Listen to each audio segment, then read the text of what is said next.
Hello, students. Welcome to the new session of our new chapter that is structure of atom. I hope this session will be helping you out in solving the questions for talent text examination. तो सबसे पहले अब हम start करते हैं कि atom क्या होता है।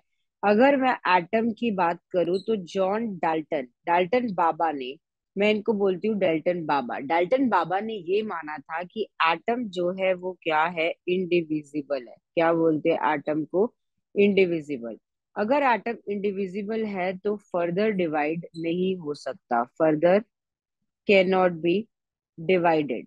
बट ये सिर्फ डाल्टन बाबा ने मान लिया था बहुत पहले के टाइम पे, लेकिन फिर बाद में पता चला कि नहीं, एटम भी डिविजिबल है। और अभी हमने जो मॉडर्न थ्योरी है उसके अकॉर्डिंग हमें पता है अब एटम को हम तीन पार्ट्स में, हम तीन सब एटॉमिक पार्टिकल्स में तोड़ सकते हैं। अगर मैं तीन सब एटॉमिक पार्टिकल्स की बात करूं तो कौन कौन से वो सब एटॉमिक पार्टिकल्स है जिसको हम एटम को तोड़ सकते हैं? दैट इज आपका इलेक्ट्रॉन, प्रोटॉन और आपके पास कौन है? न्यूट्रॉन।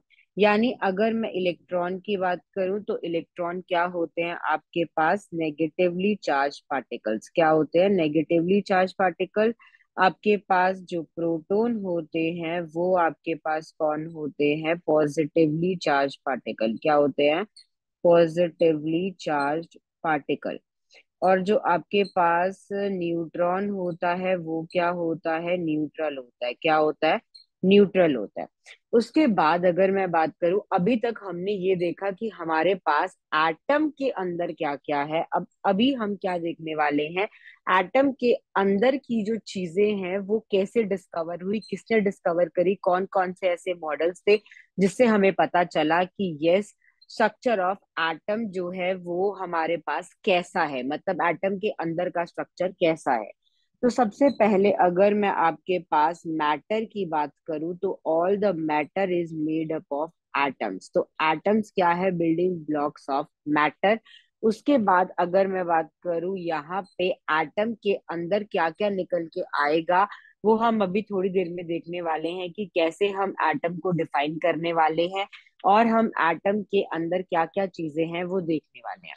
तो अगर मैं नेचर की बात करूं, मैं एटम की बात करूं तो एटम क्या होता है हमारे पास? न्यूट्रल स्पीशीज होता है। क्या होता है आपके पास? न्यूट्रल स्पीशीज होता है। एटम क्या कोई मतलब इलेक्ट्रिसिटी कंडक्ट कर सकता है? नहीं कर सकता, बिकॉज ये क्या है? न्यूट्रल है। अब हमने क्या बोला, एक बहुत बड़ा एक्सपेरिमेंट निकल के आया जिसमें ये बताया कि जो फ्लो ऑफ इलेक्ट्रिसिटी है वो किसकी वजह से है? चार्ज पार्टिकल की वजह से। तो फ्लो ऑफ इलेक्ट्रिसिटी किसकी वजह से होता है प्यारे बच्चों? चार्ज पार्टिकल के फ्लो की वजह से। मतलब वहां पे क्या होता है? फ्लो ऑफ इलेक्ट्रिसिटी होता है चार्ज पार्टिकल की वजह से। जो चार्ज पार्टिकल है वो क्या करेगा? उसकी वजह से इलेक्ट्रिसिटी फ्लो करेगी। उसके बाद उन्होंने क्या बोला, हमारे पास जो सब एटॉमिक पार्टिकल्स निकल के आया उसकी डिस्कवरी कैसे हुई? Discovery of electron. तो डिस्कवरी ऑफ इलेक्ट्रॉन से हम क्या समझेंगे बच्चों कि हमारे पास इलेक्ट्रॉन की डिस्कवरी कैसे हुई और किसने की? सबसे पहले हमने एक विलियम क्रुक्स नाम के एक साइंटिस्ट थे, उन्होंने क्या बताया था, जो गैसेस होती हैं वो क्या होती है? पुअर कंडक्टर ऑफ इलेक्ट्रिसिटी होती है। बट जैसे ही मैंने क्या बोला, मेरे पास वेरी हाई वोल्टेज है। क्या है? वेरी हाई वोल्टेज, यानी कि 10,000 वोल्ट है अगर, और मेरे पास जो प्रेशर होगा वो वेरी लो है। क्या है? Very low. यानी प्रेशर जो होगा वो मेरे पास होगा 0.01 ऑफ एच जी के अराउंड। तो आपके पास जो गैसेस होंगी वो क्या करना शुरू कर देती हैं? गुड कंडक्टर बन जाती हैं। क्या हो जाती हैं? गुड कंडक्टर बन जाती हैं। उसके बाद हमने क्या बोला, इलेक्ट्रिसिटी वहां से फ्लो करना स्टार्ट कर जाएगी। और जो ये रेज डेवलप हुई, इन्हीं रेज को वो क्या बोलते हैं हमारे पास? Cathode rays. क्या होती है? Cathode rays. अब ये कहाँ से ओरिजिनेट हो रही है? ये एक नेगेटिव प्लेट से ओरिजिनेट हो रही है। तो अब मैंने ये बोला कि नेगेटिव प्लेट से ओरिजिनेट होकर ये कहाँ जा रही थी? आपके पास ये ट्रैवल कर रही थी और किसके पास जा रही थी? पॉजिटिव प्लेट के पास जा रही थी। अगर ये पॉजिटिव प्लेट के पास जा रही थी तो हम क्या निकाल सकते हैं कि इनका जो नेचर होगा वो कैसा होगा? They will be negatively charge. क्या होंगे ये? नेगेटिवली चार्ज होंगे। अब हमने क्या बोला कि इसके बाद नेगेटिवली चार्ज के बाद ही हमें पता चला कि एक आपकी जो गैस होती है, अगर मैंने गैस को क्या कर दिया है यहाँ पे आयोनाइज कर दिया है। क्या कर दिया? आयोनाइज मतलब आयंस में कन्वर्ट कर दिया है।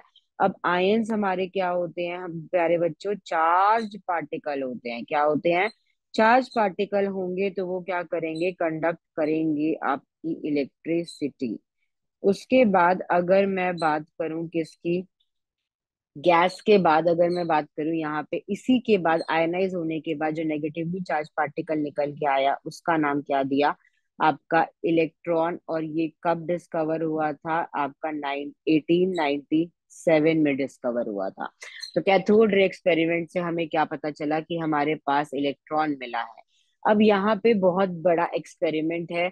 उसके लिए हमारे पास सबसे इम्पोर्टेंट क्या है कि उसकी प्रॉपर्टीज क्या थी। प्रॉपर्टीज से बहुत ज्यादा क्वेश्चंस आते हैं बच्चों कि कैथोड रे की प्रॉपर्टीज क्या थी। अगर मैं प्रॉपर्टीज की बात करूं तो फर्स्ट क्या है? कैथोड रेज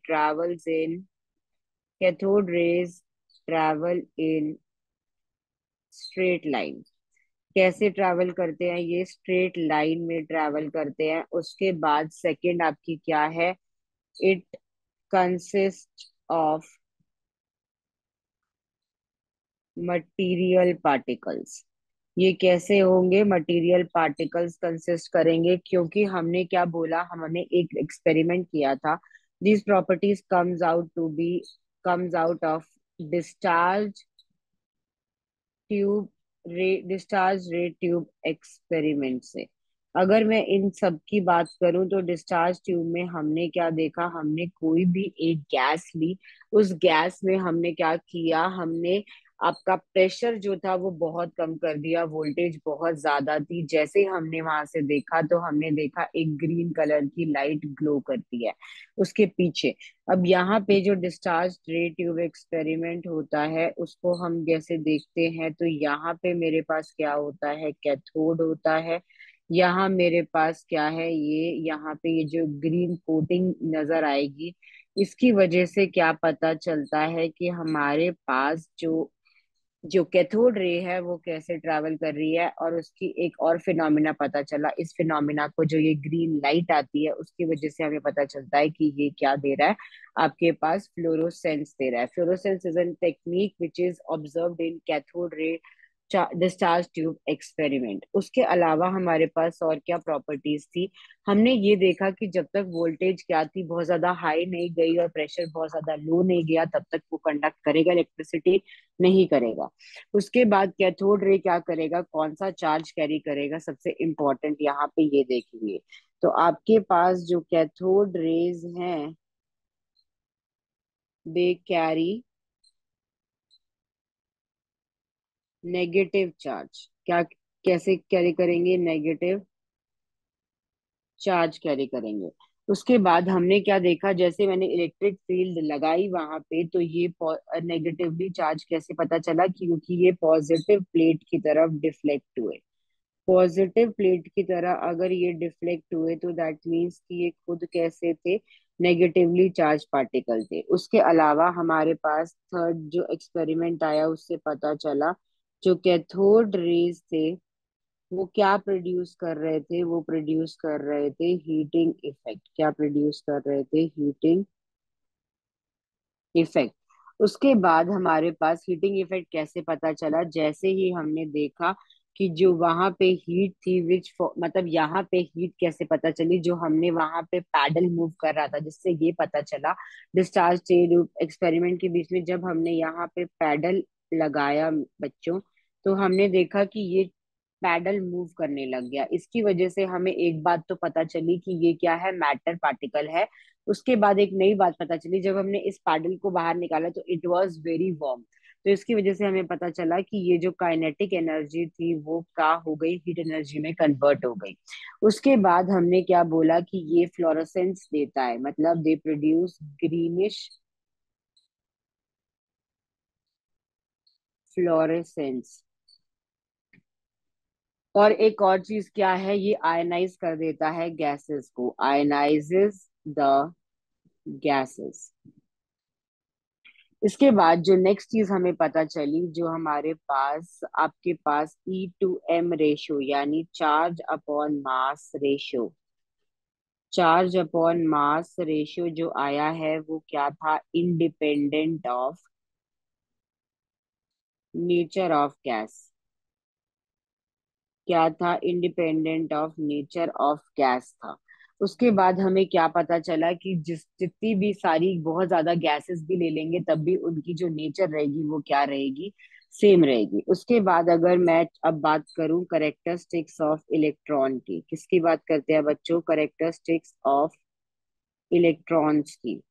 तो करेक्टरिस्टिक्स ऑफ इलेक्ट्रॉन में हमारे पास जो चार्ज था वो क्या था, एक तो हमारे पास कैसा था, नेगेटिव चार्ज था। क्या था, नेगेटिव चार्ज था, और उसकी जो वैल्यू आई थी 1.602 इंटू 10 की पावर माइनस 19 कूलम। ये आपके पास चार्ज की वैल्यू थी। उसके बाद आता है मास। मास जो हमारे पास निकल के आया था 9.1 इंटू 10 की पावर माइनस 31 kg। उसके बाद E/M वैल्यू जो निकल के आई थी 1.76 इंटू 10 की पावर 8 कूलम पर ग्राम। उसके बाद जो सिंबल हम देते हैं किसको, इलेक्ट्रॉन को, तो E-10, तो -1 क्या है, इस पे चार्ज है। उसके बाद मैं एक बात और बताना चाहती हूँ, एक बहुत ज्यादा फेमस क्वेश्चन आता है कि आपके पास जो मास ऑफ इलेक्ट्रॉन है वो क्या है, 1/1837 times the mass of hydrogen atom. तो ये बहुत बार बच्चों से क्वेश्चन पूछा जाता है। अब हमें ये तो पता चल गया कि हमारे पास यहाँ पे इलेक्ट्रॉन है। अगर हमें बोला, अब हमने क्या बोला, मेरे पास जो एटम था वो तो भैया क्या था, न्यूट्रल था। तो अगर यहाँ पे कुछ पॉजिटिवली चार्ज भी कुछ ना कुछ होगा, अगर नेगेटिवली चार्ज निकल के आया है तो हमने क्या बोला, हमने क्या बोला, उसके बाद प्रोटॉन्स की डिस्कवरी किसने करी, गोल्डस्टीन ने। Goldstein was the scientist who discover protons. और उसके बाद हमें क्या पता चला कि जो नेगेटिवली चार्ज पार्टिकल था उसको कौन बैलेंस आउट कर रहा था, this protons were doing the balance out particle, balance कर रहे थे ये नंबर ऑफ इलेक्ट्रॉन्स को।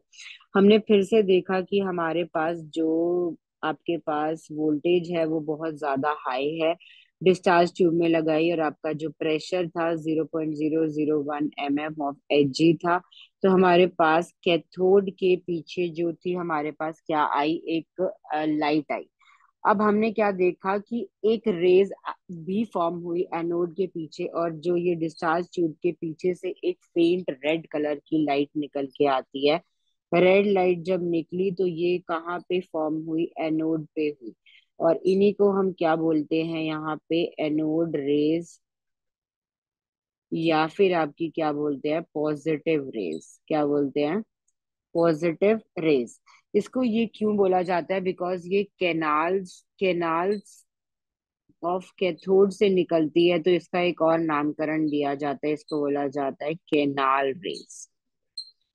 तो these all are the properties of this rays only. इस ये भी स्ट्रेट लाइन में ट्रैवल करेगी, डिफ्लेक्ट करेंगे towards negatively charge part, negative plate. तो इससे पता चलता है ये खुद कैसे हैं, पॉजिटिवली चार्ज ही हैं। उसके बाद अगर हम आगे चलते हैं तो हमने बोला कि जैसे ही हम आगे चले और हमने देखा कि हमारे पास चार्ज टू मास रेशो यानी E/M वैल्यू जो होती है in case of this in case of these things, this will be change with the change in gas। मतलब ये कैसा होगा, E/M वैल्यू क्या होगा, गैस डिपेंडेंट हो जाएगा। जैसे हमने, अगर मैंने बात करी थी इलेक्ट्रॉन्स के लिए तो वो कैसा था, इंडिपेंडेंट था। अब अगर मैं बात करूंगी तो यहाँ पे करेक्टरिस्टिक्स की बात करूंगी। करेक्टरिस्टिक्स में अगर मैं बात करूँ तो मेरे पास मैं बात करूंगी प्रोटॉन की। तो करेक्टरिस्टिक ऑफ प्रोटॉन में पहला पॉइंट आपके पास आता है मास ऑफ प्रोटॉन। तो मास ऑफ प्रोटॉन की वैल्यू क्या है, 1837 times the mass of an electron. तो अगर ये हमारे पास वैल्यू आती है और इसकी वैल्यू जो निकल के आती है 1.672 इंटू 10 की पावर माइनस 24 ग्राम निकल के आती है, जो हमारी वैल्यू निकल के आती है। उसके बाद अगर मैं चार्ज की बात करूं तो जो चार्ज निकल के आता है वो पॉजिटिव में 1.602 इंटू 10 की पावर -19 कूलम निकल के आता है। और जो प्रोटॉन का सिंबल दिया जाता है वो दिया जाता है कुछ ऐसा। तो इससे हमें क्या पता चलता है कि प्रोटॉन का ये सिंबल है। उसके बाद हमें कैसे पता चला, जब साइंटिस्ट ने देखा कि एक्चुअल मास की बात करें, तो वो अगर हम कैलकुलेट कर रहे थे मास of proton plus mass of electron से, तो उतना मास नहीं आ पा रहा था किसका, आपके एटम का। तो यानी कि एटम में इलेक्ट्रॉन और प्रोटॉन के साथ साथ कुछ और भी है। अगर कुछ और भी है तो वो क्या है, तो उसके बाद साइंटिस्ट ने देखा तो उन्होंने डिस्कवरी करी किसकी, आपके पास डिस्कवरी ऑफ न्यूट्रॉन। किसकी डिस्कवरी हुई प्यारे बच्चों, न्यूट्रॉन की डिस्कवरी हुई। तो हमने क्या देखा कि 1920 तक तो ये माना गया कि एटम के पास सिर्फ टू फंडामेंटल पार्टिकल्स होते हैं। क्या होते हैं, टू फंडामेंटल पार्टिकल्स होते हैं, जिनका क्या नाम होता है आपके पास, एक होता है इलेक्ट्रॉन और एक था प्रोटॉन। लेकिन जब हमने देखा कि इनका मास तो नेग्लेजिबल था, और मास जो था वो प्रोटॉन का कंसिडर करने के बाद भी आपके पास, जब हमने देखा क्योंकि इलेक्ट्रॉन का मास बहुत कम है as compare to the mass of proton, तो इसीलिए हमने देखा कि मास जो है वो कैसे इतना ज्यादा आया। फिर 1932 में आपने क्या देखा, जेम्स चैडविक करके एक साइंटिस्ट थे। James Chadwick was the scientist who discovered that he bombarded the beryllium, आपके पास beryllium element with alpha particle. What is alpha particle, that is helium nuclei, this is alpha particle. तो उन्होंने देखा कि उसमें हमारे पास क्या मिला है, मुझे न्यूट्रॉन की डिस्कवरी हुई है। तो यहाँ पे क्या था, ये डिस्कवरी हुई थी न्यूट्रॉन की। और जो आपके पास न्यूट्रॉन का मास निकाला गया, मास की बात की गई, तो यहाँ पे मास ऑफ न्यूट्रॉन आपके पास क्या आ जाता है, 1.6 इंटू 10 की पावर -24 ग्राम। अब जो मास ऑफ न्यूट्रॉन है और मास ऑफ प्रोटॉन है वो ऑलमोस्ट क्या होगा बच्चों, इक्वल ही होगा। अब आते हैं बात चार्ज पे, क्या इनके पास कुछ चार्ज होगा, तो यहाँ पे आंसर होगा नहीं, न्यूट्रॉन हैज नो चार्ज। तो ये क्या होगा, they it will be neutral in nature. और जो सिंबल होगा वो क्या होगा, N01, ये सिंबल था आपके पास किसका, आपके न्यूट्रॉन्स का। तो इससे पता चला हमने क्या किया, हमने सारे के सारे क्या किए, आपको ये सब एटॉमिक पार्टिकल्स के बारे में जानकारी दे दी। अब आते हैं एटॉमिक मॉडल्स पे। अब अगर मैं एटॉमिक मॉडल्स की बात करूं तो डिफरेंट डिफरेंट साइंटिस्ट आए, उन्होंने डिफरेंट डिफरेंट मॉडल दिए। सबसे पहले जो साइंटिस्ट आया वो थे थॉमसन मॉडल ऑफ एटम। तो थॉमसन मॉडल ऑफ एटम की जब मैं बात कर रही हूँ तो उन्होंने क्या बताया, उन्होंने बोला कि एक एटम कंसीडर्ड किया है, atom regarded as positively charged sphere in which protons are present। अब इन्होंने क्या किया कि इसमें पूरा का पूरा जो स्फेयर था उसमें नेगेटिवली चार्ज जो था वो एम्बेडेड था। It is also known as watermelon model और प्लम पुडिंग मॉडल। तो अब ये वाला मॉडल क्यों फेल हो गया, बिकॉज हमने बोला कि ये एक्सप्लेन नहीं कर पाया था, could not explain, can not explain the stability of atom. ये एक्सप्लेन नहीं कर पाया था कि ये एटम न्यूट्रलाइज कैसे हो रहा है, इतने बड़े सी ऑफ पॉजिटिवली चार्ज में अगर हम नेगेटिवली चार्ज पार्टिकल रख रहे हैं तो वो कैसे आपके पास स्टेबल हो रहा है। उसके बाद दूसरे साइंटिस्ट आए जिनका नाम था रदरफोर्ड। तो रदरफोर्ड ने क्या बोला, रदरफोर्ड ने बहुत सारी ऐसे गोल्ड फॉइल ली, उसके ऊपर अल्फा रे एक्सपेरिमेंट किया। ये इसको बोलते हैं अल्फा रे एक्सपेरिमेंट। तो अल्फा रे एक्सपेरिमेंट में उनको क्या पता चला कि कुछ जो पार्टिकल्स थे वो तो क्या करे, वो आपके पास क्या हुआ, आपके पास सीधे निकल गए। मतलब जब अल्फा पार्टिकल मारी तो हमने कहा मोस्ट ऑफ द आपके पास जो पार्टिकल्स, मतलब जो रेज थी वो सीधी चली गई, बहुत कम उनमें से रेज जाके टकराई और बहुत कम एंगल से टकराई। इससे हमारे पास कुछ कुछ ऑब्जर्वेशन आती है। तो हम क्या करेंगे, सबसे पहले ऑब्जर्वेशन देखेंगे किसकी, रदरफोर्ड की। तो रदरफोर्ड ने जो ऑब्जर्वेशन निकाली वो क्या बोला, since most of the alpha particle went straight, तो आपके पास अगर वो स्ट्रेट चले गए तो most of the space is empty.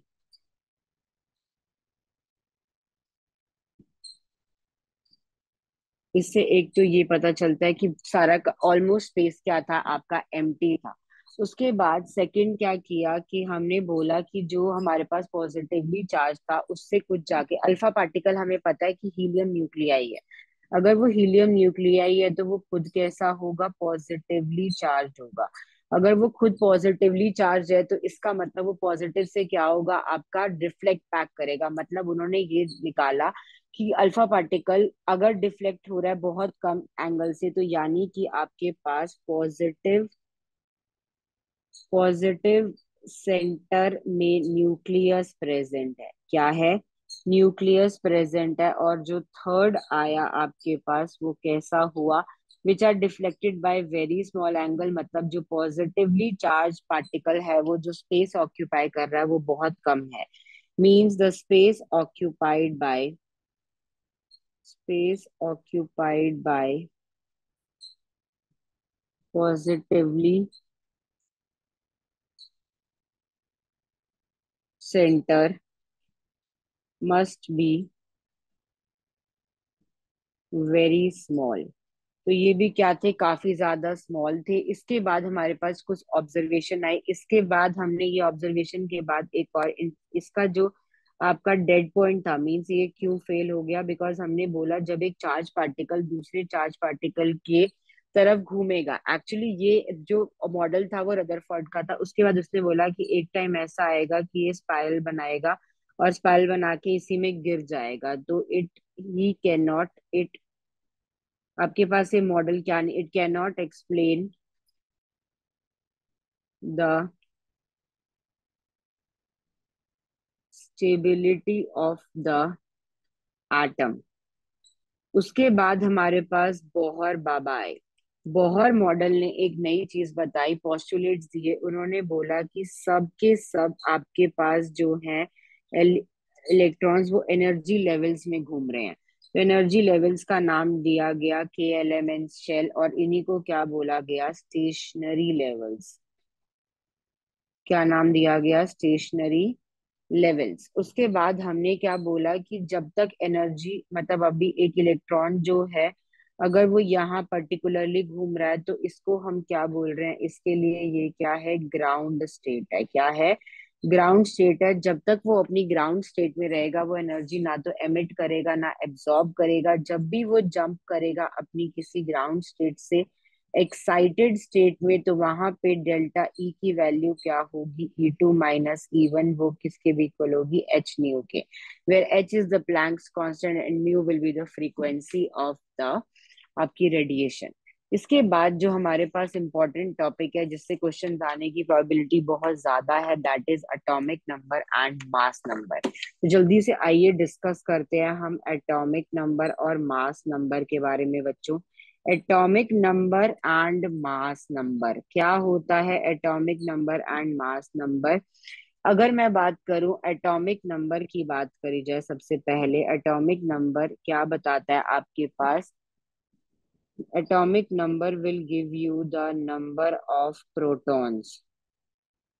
Number of protons पता चलते हैं equal to number of electrons in a neutral atom, in a neutral atom. उसके बाद हमने क्या बोला, अगर एक एलिमेंट के पास एक ही प्रोटॉन है तो हम कैसे इसको डिनोट करते हैं, इसको जो सिंबल दिखाया जाता है वो, अगर ये एक्स क्या है, ये क्या है आपके पास, सिंबल ऑफ एलिमेंट। क्या है, सिंबल ऑफ एलिमेंट। उसके लेफ्ट हैंड साइड पे टॉप पे लिखा जाता है ए और ये जेड, इसको बोलते हैं हम एटॉमिक नंबर बच्चों। और इसको बोला जाता है आपके पास मास नंबर। क्या बोला जाता है, मास नंबर। उसके बाद आपके पास आता है एटॉमिक नंबर, जो आपके पास होता है, atomic number will always be a whole number. क्या होगा ये? हमेशा एक होल नंबर होगा। उसके बाद नेक्स्ट आते हैं मास नंबर पे। तो मास नंबर को हम कैसे डिफाइन करते हैं? Sum of number of protons and neutrons in the atom को क्या बोलते हैं हम? मास नंबर बोला जाता है। और ये रिप्रेजेंट किया जाता है बाय लेटर ए। और उसके बाद यहाँ पे मास नंबर क्या होता है? Number of protons plus number of neutrons. ठीक है, तो यहाँ से हमें क्या पता चलता है कि हमारे पास मास नंबर की वैल्यू क्या है। अब आते हैं हम इलेक्ट्रॉन्स को कैसे डिटरमाइन करते हैं, means how to determine the number of electrons, how to determine the number of electrons। तो अब मैंने बोला मेरे पास Z की वैल्यू क्या आ गई, प्रोटॉन से मेरे पास A की वैल्यू क्या थी, P+N। और आपके पास अगर मैं नंबर ऑफ इलेक्ट्रॉन्स कैसे देखते हैं, अगर हमने बोला कि कोई चार्ज पार्टिकल है और अगर यहाँ से हमें N की वैल्यू निकालनी है तो हम क्या करेंगे, Z, सॉरी, अगर मेरे को नंबर ऑफ न्यूट्रॉन्स निकालने हैं तो मैं क्या करूंगी, A-Z। A-Z क्या है? Mass number minus atomic number. ये आपको क्या दे देगा? नंबर ऑफ न्यूट्रॉन्स दे देगा। फॉर एग्जाम्पल आपके पास क्वेश्चन आता है, सोडियम के लिए सब कुछ निकालना है। तो सोडियम का आपके पास सिंबल होता है Na2311। तो यहाँ पे आपके पास प्रोटॉन्स कितने हो जाएंगे, 11। न्यूट्रॉन्स कितने हो जाएंगे आपके पास, 23 - 11 दैट इज 12। और आपके पास इलेक्ट्रॉन्स अगर पूछा है तो ये कितने रहेंगे, 11। Na पॉजिटिव में इलेक्ट्रॉन पूछा है तो ये कितने हो जाएंगे आपके पास, 10। तो इससे ये क्वेश्चन सॉल्व किया जा सकता है। इसी के साथ एक क्वेश्चन और कर लेते हैं। एक क्वेश्चन दे रहा है कि एक न्यूक्लियस है, nucleus of an atom contains 7 protons 18 neutrons. तो एटॉमिक नंबर और मास नंबर बताना है। तो अगर प्रोटॉन्स दे रखा है तो एटॉमिक नंबर क्या हो जाएगा प्यारों बच्चों, हमारे पास 17 हो जाएगा। उसके बाद अगर नंबर ऑफ न्यूट्रॉन्स दे रखा है तो हमारे पास वो कितना है आपके पास, मास नंबर कैसे निकालेंगे, 17 + 18 दैट इज 35। तो ये किसका हो सकता है, 35 मास नंबर, तो क्लोरीन का ही आता है।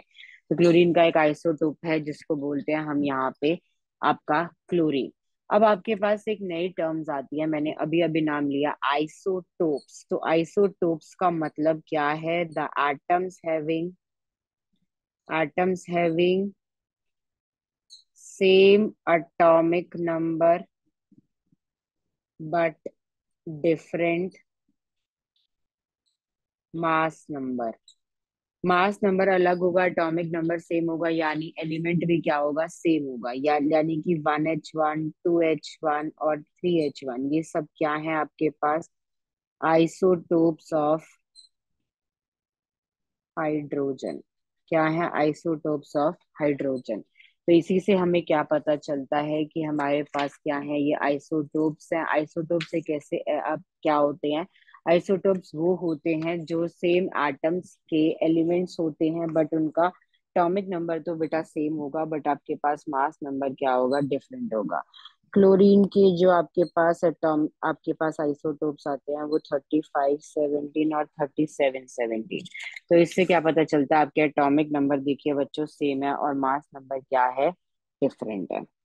तो I hope you all like the session of the structure of atom and hope you enjoyed this session, and this is really very informative session. So all the best for your examination.